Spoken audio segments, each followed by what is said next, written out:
Okay, so you've gone through your sun salutations, and now it's time to get into some of the bends. So let's go ahead and come on up to standing.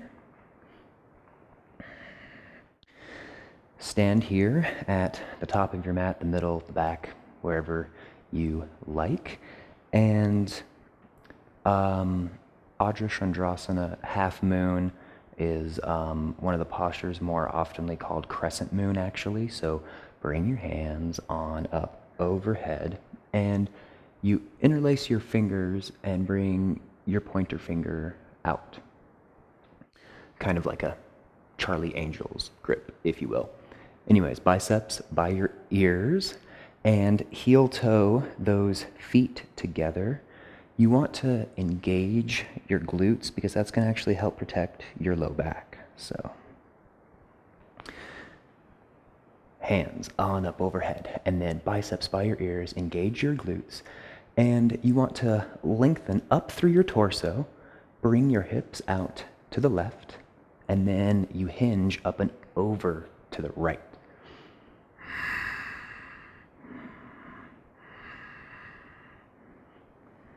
So just relax for a moment, and you're really going to feel this from the base of your hip up through your ribs, your intercostals, and up to the base of that right armpit.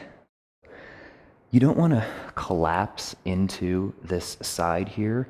It's truly a lengthening up and out. So if you can bend and bring your fingertips all the way down to the ground, you're probably missing the point.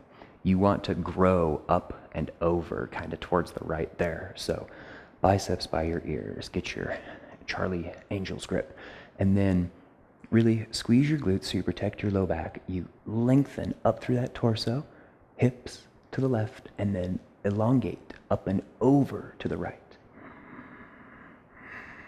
3 breaths.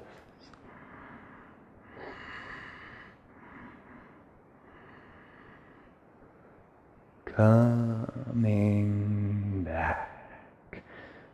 Release.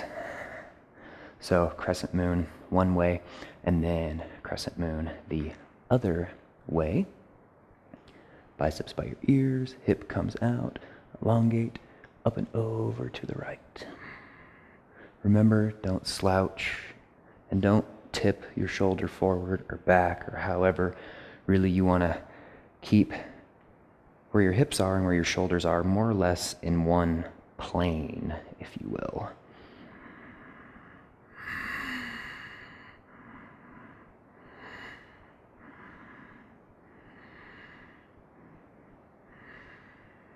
Come on back and release on down.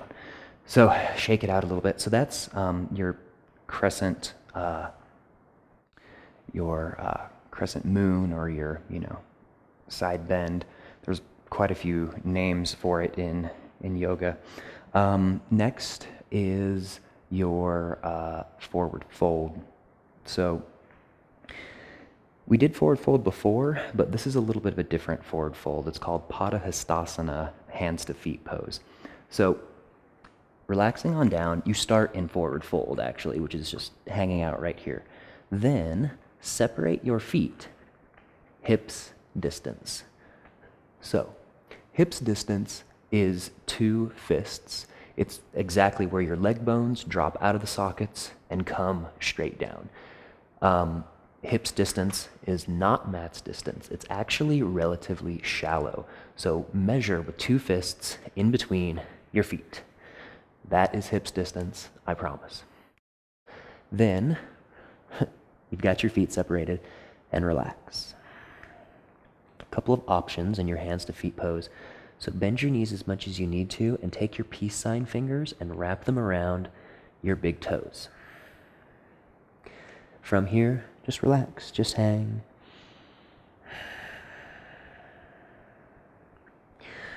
So if you have really flexible hamstrings, you may be able to take your palms and slide them underneath your hands.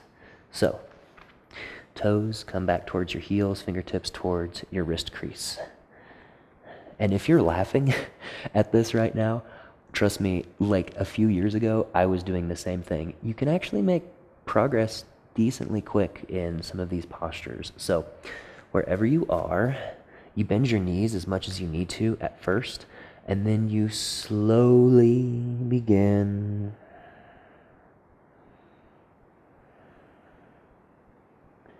to straighten your legs as best as you can.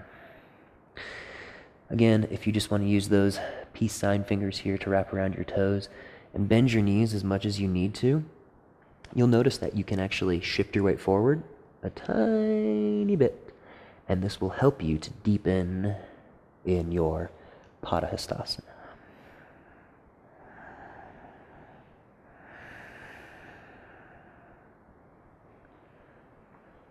And release and slowly come on back up. Okay, so we did our side bends forward. Now it's time to go backwards.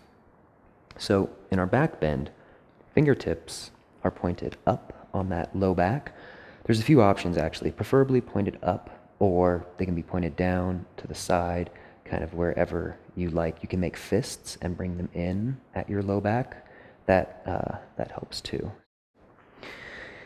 So in your back bend, feet are together. Roll your shoulders back, lift your sternum, bring your eye gaze up, and then just pause right here. So here in our back bend, it's called back bend, but it's also a heart opener. So you actually want to lift that sternum and expand your chest just a tiny bit as well. So bring your hands to wherever they're comfortable. Roll your shoulders back, eye gaze is up. Engage your glutes to protect your low back, and just pause right here. I always encourage students to pause in these postures that can be pretty intense, because in back bend, your breath is typically the first thing to go. So you want to be comfortable in the base of the pose before going back any farther. Roll your shoulders back, eye gaze lifts, and just breathe.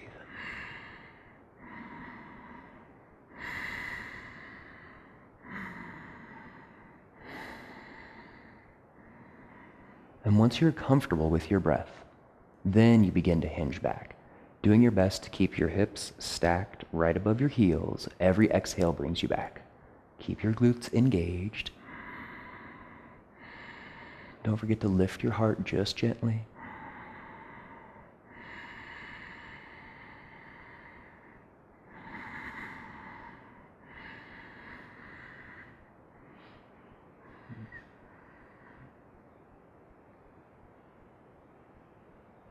And coming on back.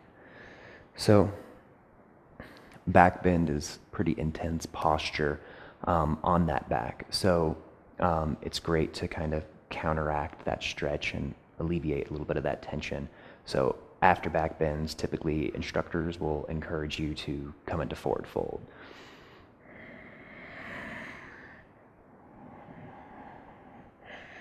And this forward fold just kind of helps take some of the tension out of that low back that might have built up there.